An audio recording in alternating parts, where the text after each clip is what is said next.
माननीय सभापति महोदय जी। बाबूलाल जी, आप खड़े नहीं हो तो मौके की बात है, वो तो आप नहीं खड़े हो तो वो खड़े होंगे ब्याज के बाद। और जी मेरा ये नंबर तो उनका स्वास्थ्य थोड़ा सा खराब है, आप बिराजिए प्लीज। उनका स्वास्थ्य खराब है, पहले उनको जाना है, बिराजिए बाबू। माननीय सभापति महोदय जी, आपने मुझे बजट भाषण 2022 पर बोलने का अवसर दिया, इसके लिए आपका आभारी धन्यवाद।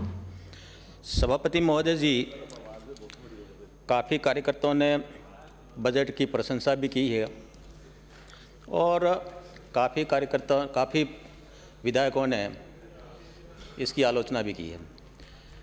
सभापति महोदय जी, मैंने ये चौथा बजट आदरणीय मुख्यमंत्री जी का पढ़ रहा हूँ। इसमें पूरे बजट में अधिकतर घोषणाएं हैं। हमें खुशी होगी कि ये जो घोषणाएं हुई है ये ज़मीनी स्तर पर पूर्ण रूप से उतरे, लेकिन मुझे शंका इस बात की है कि अब तक के जितनी भी घोषणाएं हुई उन घोषणाओं पर ठीक से अमल नहीं हुआ। इसलिए सभापति महोदय जी, मैं आपसे कुछ मेरे क्षेत्र की घोषणाओं के विषय में आपको जिक्र करना चाहूँगा कि पिछले बजट में माननीय मुख्यमंत्री जी ने सड़कों के विषय में बहुत कुछ बातें कही अभी भी, और विधायकों को 10 करोड़ रुपए दे करके मिसिंग लिंक और नवीनीकरण का काम करेंगे। अच्छी बात है, जब सड़कें अच्छी होगी तो आवागमन सुगम होगा और सुगम होने के बाद में जनता जनार्दन को अच्छा लाभ होगा, फायदा होगा। लेकिन उस समय एक घोषणा हुई थी, देवला से कोटड़ा एक जिला मुख्य सड़क है और उसकी घोषणा की थी कि उसको हम नवीनीकरण कराएंगे। आज तक वहाँ पर एक भाठा भी नहीं लगा है। आज भी उस रोड पर चलते हैं तो मैंने पिछली बार कहा था कि एक अगर डिलीवरी वाली माता को अगर गाड़ी में लेके जाएंगे तो उसकी जापा रास्ते में ही हो जाएगा। डिलीवरी सड़क के नाम से वो फेमस है। सभापति महोदय जी, मैंने विद्युत के संबंध में काफ़ी कुछ बातें मुख्यमंत्री जी ने कही है कि भाई हम विद्युत का जो बिल है वो सरकार कुछ वहन करेगी। अच्छी बात है। उन्होंने कहा पिछली बार भी कि हम सोलर पंप से किसानों को कृषि कनेक्शन देंगे। मेरे विधानसभा में तो आज भी एक सोलर से कृषि कनेक्शन नहीं हुआ है। इस प्रकार से हम शंका जाहिर कर रहे हैं कि इनमें क्या होगा। कोडा में एक 132 kV GSS का माननीय मुख्यमंत्री जी ने घोषणा की थी, हमने स्वागत किया था, हमने भी टेबल थपथपाई थी, क्योंकि वहाँ विद्युत की स्थिति ये है सभापति महोदय जी कि बिजली आती कब और जाती कब है। और यहाँ तक कि कृषि कनेक्शन वाले लोगों की ये स्थिति है कि बिजली कभी पावर ज़्यादा हो जाता, कभी पावर कट हो जाता, उसके कारण से उनकी मोटरें जल जाती है। एक गांव का गरीब आदमी बड़ी मुश्किल से मोटर लाता है और मोटर लाने के बाद में अगर महीने भर में या 2 महीने में मोटर जल जाती है तो उसके साथ क्या गुजरती होगी।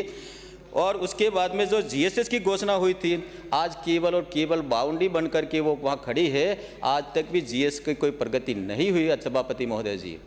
दूसरा, मैं आपसे निवेदन करना चाहूँगा कि हमारे यहाँ पेयजल को लेकर के बहुत बड़ी बात है। मुख्यमंत्री ने कहा जल शक्ति मिशन के अंदर केंद्र का पैसा भी आता है और केंद्र ने जिस दिन से काम शुरू किया उस दिन से हमने भी काम शुरू किया होता तो आज आधा काम हम पूर्ण करते, लेकिन राज्य सरकार इसको लेकर के बैठी रही और अब जाकर के उन्होंने काम शुरू किया है।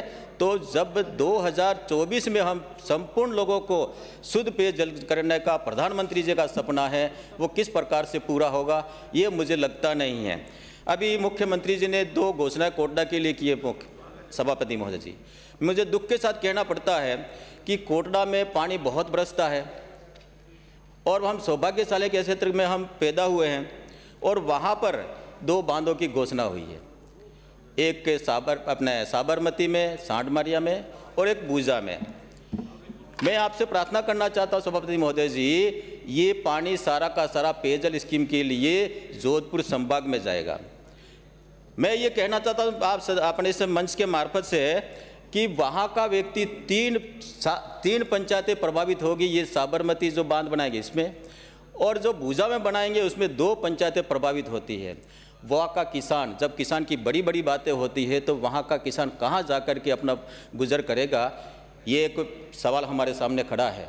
दूसरा भुजा में भी इसी प्रकार से। तो मैं ये चाहूँगा कि मुख्यमंत्री इन घोषणाओं पर पुनर्विचार करे। कोटड़ा पहले से भी 2 बांधों का पानी जोधपुर संभाग को दे रहा है।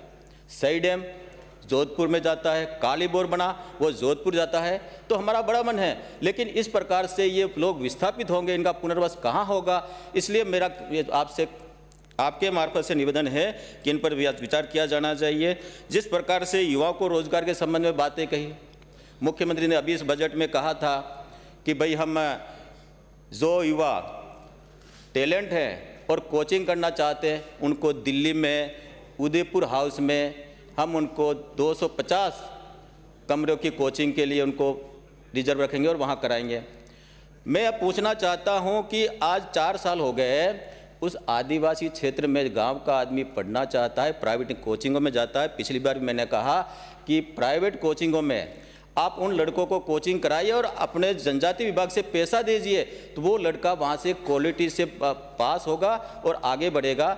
लेकिन अभी ये जैसे घोषणा की है, उससे मुझे लगता नहीं है कि कोई RS IAS निकलेंगे। और अभी एक नीति लागू की थी कि हम विद्यालयों की स्थिति यही है कि विद्यालयों में अध्यापक नहीं है और अध्यापक हैं तो वहाँ पर विद्या भवन नहीं है। ऐसी स्थिति कोटड़ा तहसील की है, जाडोल विधानसभा की है। अभी जो नीति लाई थी कि भाई हम युवा को रोजगार देंगे और रोजगार देने के लिए हम उनको शैक्षणिक व्यवस्था में लगाएंगे, लेकिन आपने सरकार ने उसको संशोधित करके दिशा निर्देश दिए कि अब जो लगेंगे जो शिक्षण व्यवस्था में वो सेवानिवृत्त अध्यापक ही लगेंगे। तो उन युवाओं में ये पहले भरोसा हुआ था कम से कम रोजगार तो मिलेगा, लेकिन आज उन युवाओं में रोष है क्योंकि कोटड़ा और जाडोल जैसी स्थिति में आपको सेवानिवृत्त अध्यापक पूरे नहीं मिल सकते हैं। तो माननीय मुख्यमंत्री जी इस पर भी विचार करेंगे। आगे मैं आपसे कहना चाहूँगा कि जिस प्रकार की ये जो घोषणाएं हुई है उन पर कितना अमल होगा नहीं होगा, इसमें मुझे शंका है। यही कहकर मेरी बात में जय भारत, धन्यवाद। नारायण बेनीवाल।